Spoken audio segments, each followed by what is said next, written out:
Bismillahirrahmanirrahim. Assalamualaikum warahmatullahi wabarakatuh. Bagaimana kabarnya Ibu Ahwat kelas 5?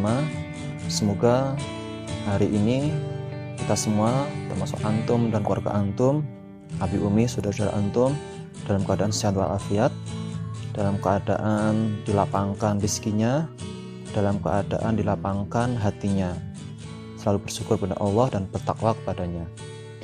Salawat dan salam mari kita panjatkan kita sampaikan kepada Rasulullah Muhammad SAW, kepada beliau Nabi penutup akhir zaman, penutup para nabi. Semoga kelak kita mendapatkan syafaat Rasulullah di yaumil kiamah, di mana tidak ada syafaat selain Allah dan Rasulnya. Baik, insya Allah di pembelajaran kita hari ini melanjutkan pelajaran kemarin kita membahas tentang apa, antum tahu? Kemarin kita membahas tentang hari kiamat ya, yang berdasarkan wahyu Allah Subhanahu wa taala, bukan dari kata manusia, kata dokter, kata sains, kata ilmuwan, tapi lebih kepada wahyu yang sudah dikabarkan Allah Subhanahu wa taala melalui Al-Qur'an ataupun melalui hadis-hadis yang disampaikan oleh Nabi Muhammad Sallallahu Alaihi Wasallam. Nah, pertanyaannya kan bukan kapan waktunya kiamat ya, tapi bagaimana atau apa yang kita siapkan untuk menghadapi hari kiamat tersebut. Bekal apa yang sudah kita siapkan dan kita siap bawa menghadap Allah Subhanahu Wa Taala. Insya Allah pada pekan sekarang kita akan melanjutkan pelajaran Tsaqofah Islam, yaitu tentang iman kepada qada dan qadar. Mungkin sebelumnya atau di kelas-kelas sebelumnya antum sudah pernah belajar qada dan qadar, maka di pekan ini kita sampaikan kembali, bahkan kita perkuat kembali terkait pelajaran qada dan qadar. Baik, insya Allah nanti Ustadz akan mulai. Namun sebelumnya Ustadz ingin sedikit bercerita tentang keadaan hari ini. Jadi hari ini antum dan Ustadz masih belajar jarak jauh. Kemudian hari ini juga antum tentu sudah memahami bahwa wabah atau virus corona ini masih belum bisa dikendalikan ya. Dia masih betah tinggal di Indonesia. Kita doakan semoga dia cepat pergi. Silahkan tinggal dimanapun lah, apa di bulan atau di planet Mars nah, gitu ya. Dimana di sana tidak ada kehidupan, sehingga tidak membahayakan bagi kita yang tinggal di bumi ya, seperti itu. Nah, Ustadz ingin sedikit cerita terkait corona, itu berbicara tentang kondisi hari ini, yaitu tentang corona. Maka sebagai seorang muslim, kira-kira bagaimana kita harus menyikapinya, harus bersikap sebagai seorang muslim ya, bukan sebagai orang non muslim.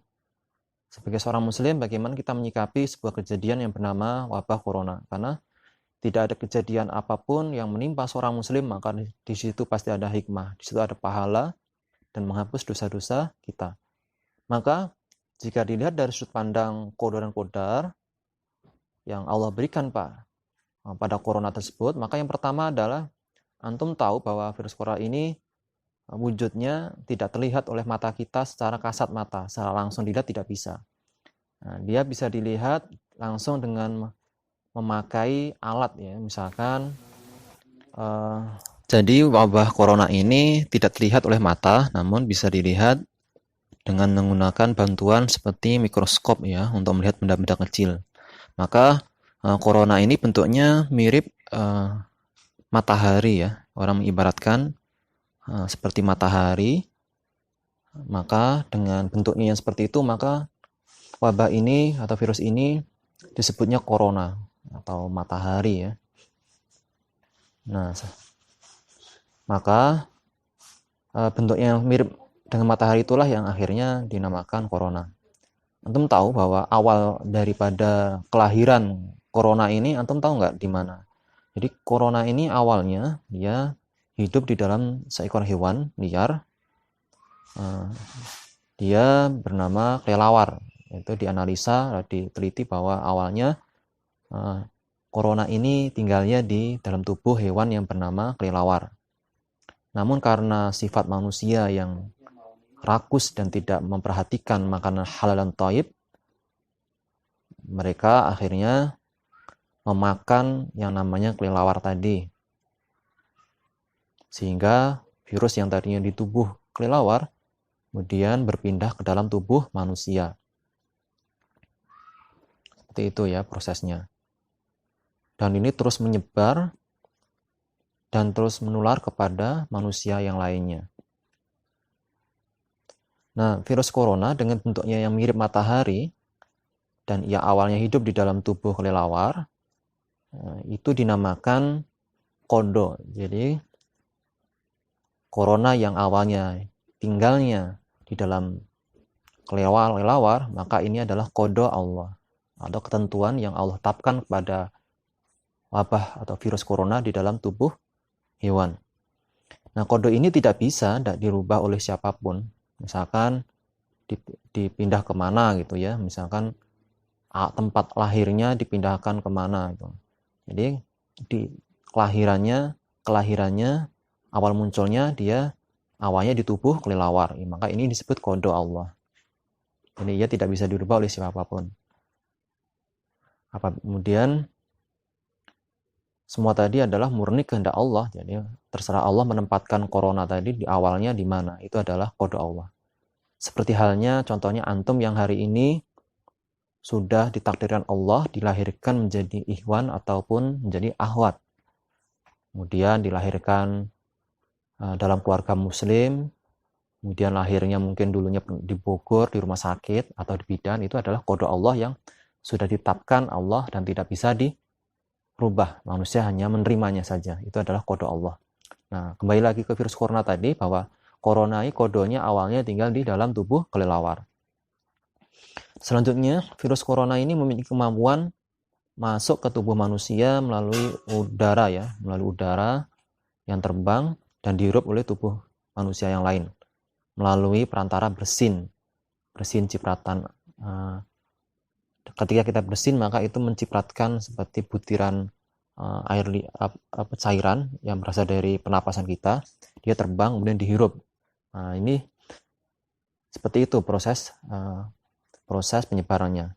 Kemudian juga menempel pada benda, kemudian menempel pada benda yang dipegang oleh manusia yang kena corona, kemudian dipegang oleh orang lain. Kemudian mereka memegang hidung atau wajah, kemudian akhirnya masuk ke dalam tubuhnya, ke dalam saluran pernapasan. Dan dampaknya maka kemudian ada demam tinggi sampai 38 derajat atau lebih, seperti penyakit tipes lah ya, seperti itu ya. Kemudian ada lagi gejalanya batuk kering. Jadi batuk kering itu batuk yang tidak berdahak, itu yang disebut batuk kering. Kemudian flu ditambah sesak nafas, seperti itu ya. Nah, gejala-gejala tadi itu mampu membuat manusia semakin hari semakin lemah nih ya. Lemas, itu semakin lemah karena daya tahan tubuhnya semakin rentan. Maka jika dibiarkan, maka orang yang tadi terinfeksi corona dia akan mengakibatkan meninggal dunia. Nah, antum tahu kemampuan virus corona yang tadi disebutkan yang mampu menginfeksi manusia, yang menyebabkan manusia bisa demam, batuk kering, flu sesak nafas, maka ini disebut dengan kodar atau kemampuan virus. Kodar yaitu kemampuan ya atau potensi makhluk ciptaan Allah itu adalah atau khasiat itu disebut kodarnya, kemampuannya. Nah, Ustadz mencontohkan bahwa virus yang mempunyai kemampuan membuat manusia lemah, sakit, maka itu adalah kodar-kodarnya pada corona. Atau potensi atau kemampuan sebuah virus yang bernama Mr. Corona. Seperti itu ya.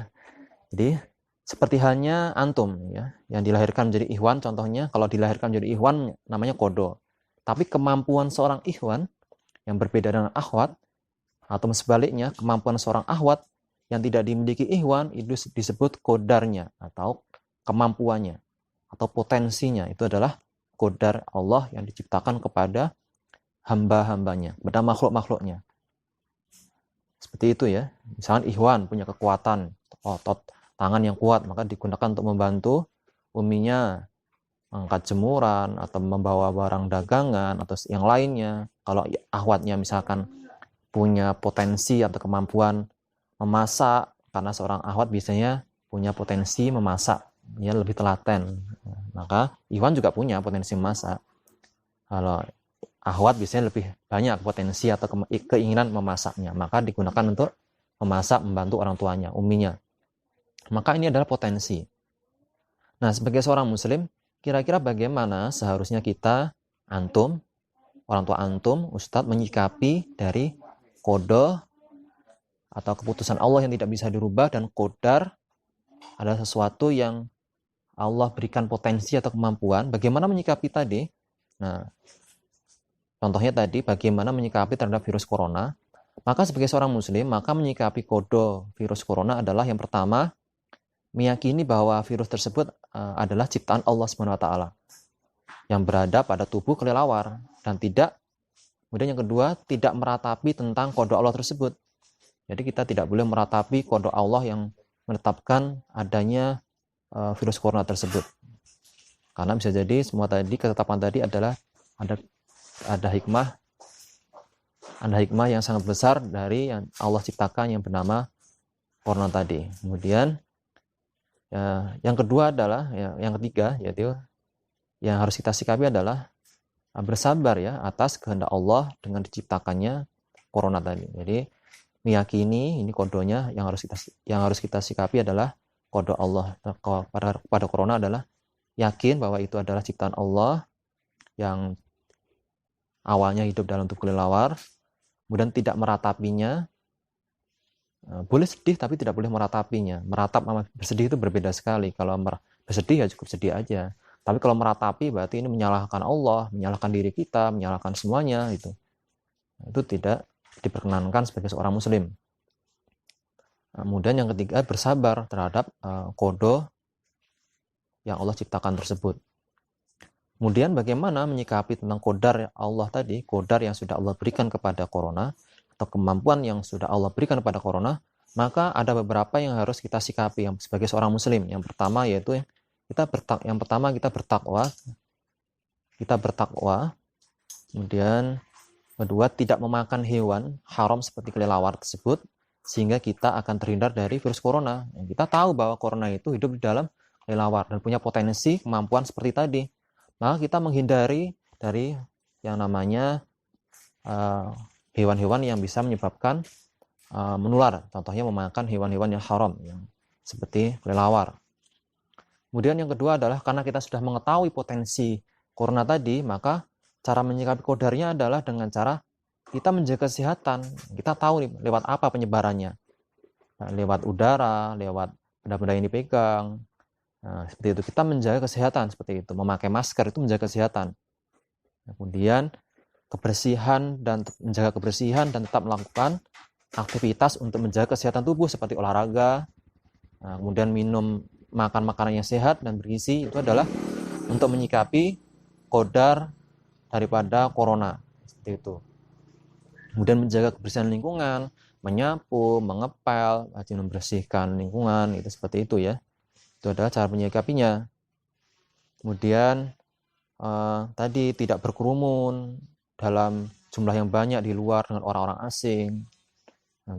Apalagi yang suka menginap, itu jangan. Udah di musim hari ini kita nggak boleh menginap di luar rumah yang biasa kita tinggali, atau pergi ke tempat daerah-daerah yang mungkin di situ memungkinkan adanya wabah. Kemudian menjaga jarak antara orang asing gitu kan, minimal 1 meter. Jadi ketika bersin yang menyebabkan bersin tadi membawa virus, maka itu akan terhindar. Memakai masker, face shield itu juga bisa. Seperti itu ya. Jadi seorang muslim yang mengetahui qadar sebuah makhluk, dan contohnya corona, dia akan mampu bersikap dengan bijak dan mampu bersikap dengan hati-hati. Bahkan dia bisa menyikapinya dengan terbaik. Seperti itu ya. Itu bagi diri kita. Bagaimana dengan contohnya seorang muslim, dia misalkan tenaga medis, dokter, maka berbeda dengan kita. Ada kesamaan, cuma ada perbedaan sedikit. Contohnya, jika bagi tenaga medis atau seorang pemimpin atau sebuah kepala negara, maka hal yang wajib dilakukan adalah mencari obat. Dia harus mencari obat tuh. Karena dia mengetahui kodar-kodar daripada corona tadi. Corona mempunyai kemampuan seperti ini, kodarnya seperti ini, dia harus mencari obatnya atau vaksin virus tersebut secepat mungkin. Agar apa? Agar tidak semakin menyebar ke rakyatnya. Maka pemimpin, seorang penguasa ini punya amanah yang besar, bebannya berat. Maka tidak sembarangan orang jadi pemimpin. Tidak hanya sekedar gaya-gayaan ingin jadi pemimpin, tapi tidak bisa menjalankan amanahnya. Maka kelak seorang pemimpin ini bisa masuk surga duluan atau masuk neraka duluan. Tergantung apakah dia amanah atau tidak, seperti itu. Jadi tugas seorang pemimpin atau tenaga medis adalah mencari obatnya, karena dia mengetahui kodar-kodar daripada virus corona. Kemudian, maka ketika kita sebagai seorang muslim, ketika kita mampu menyikapi kodo dan kodar Allah dengan tepat, maka semua tadi akan memberikan pahala dan hikmah yang luar biasa kepada manusia, khususnya kita sebagai seorang muslim yang meyakini bahwa semuanya sudah ditakdirkan kodo dan kodar dari Allah SWT. Sebagaimana di dalam firman Allah dalam Quran surat Al-Fussilat dan Quran surat Al-Mursalat. Saya bacakan. A'udzubillahi minasyaitonirrajim. Bismillahirrahmanirrahim. Wa qadahunna sab'a samawatin fi yawmaini wa auha fi kulli sama'in amraha. Wa zayyana as-samaa'a ad-dunya bimasabiha wa hifdza. Dzalika taqdirul azizil alim. Maka dia menjadikan 7 langit dalam 2 masa. Dia mewahyukan pada tiap langit urusannya, dan kami hiasi langit yang dekat dengan bintang-bintang yang cemerlang, dan kami meliharanya dengan sebaik-baiknya. Demikianlah ketentuan yang maha perkasa lagi maha mengetahui, yaitu Allah SWT. Jadi Allah menetapkan kode-kode dalam 7 langit dalam 2 masa penciptaannya. Kemudian langit bintang-bintang yang cemerlang, itu adalah kode-kode Allah dalam penciptaan, salah satunya adalah dalam langit tadi.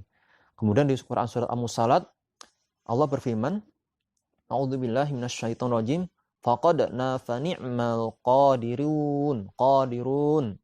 Artinya, lalu kami tentukan bentuknya, maka kamilah sebaik-baik yang menentukan. Quran surah Al-Mursalat ayat 23. Nah, semoga Allah selalu memberikan kita kesehatan, selalu memberikan kita taufik kepada kita umat Islam agar selalu berjalan di jalan yang Allah kehendaki. Salah satunya yaitu menyikapi kodo dan kodar Allah SWT dengan sebaik mungkin agar mampu mengantarkan kita ke dalam surga dan menjauhkan kita dari neraka. Amin. Jadi semoga dengan tadi Ustaz sampaikan kita bisa menyikapi kodo dan kodar Allah. Menyikapi kodo dan kodar Allah hari ini bukan dengan meratap kemudian kenapa anak nggak bisa sekolah, akhirnya tidak belajar di rumah atau malas-malasan menghafal Quran atau belajar yang lain. Ini adalah menyikapi kodo dan kodar tidak tepat sekali. Saya katakan tidak tepat sekali. Justru ketika di wabah corona ini kita di rumah, kita bisa belajar banyak hal. Kita bisa belajar banyak hal yang tidak mungkin dikerjakan di rumah, di sekolah hari biasa.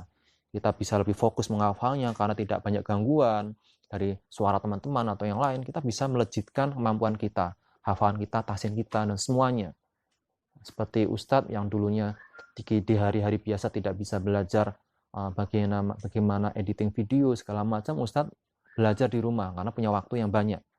Banyak hal lah ceritanya ketika di wabah hari ini. Jadi kita tetap semangat, tetap bisa mengambil kebaikan dalam semua kejadian yang Allah berikan kepada kita, kodo dan kodarnya. Baik, itu saja dari Ustadz tadi. Kurang lebihnya mohon maaf. Yang benar datangnya dari Allah, yang salah dari Ustadz tadi. Nanti kita lanjutkan kembali tugasnya, nanti saya sampaikan di grup kelas 5. Tetap semangat semuanya. Assalamualaikum.